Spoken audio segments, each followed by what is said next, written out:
12 volts, 7-day timer, spinner, foot feeder, and motor. Brackets, 5mm bolts to go through there and there into the bucket. That's pretty much it. Installed it so it doesn't go anywhere, and manually switch it on. That's it.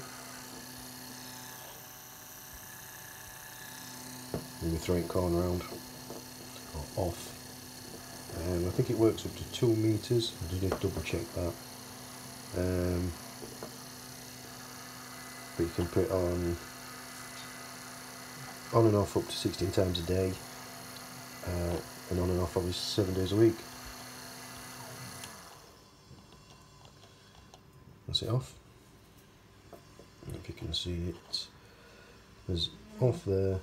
Stop this when it goes. There's auto for program, which I haven't programmed it yet, and then on, so you can manually switch it on.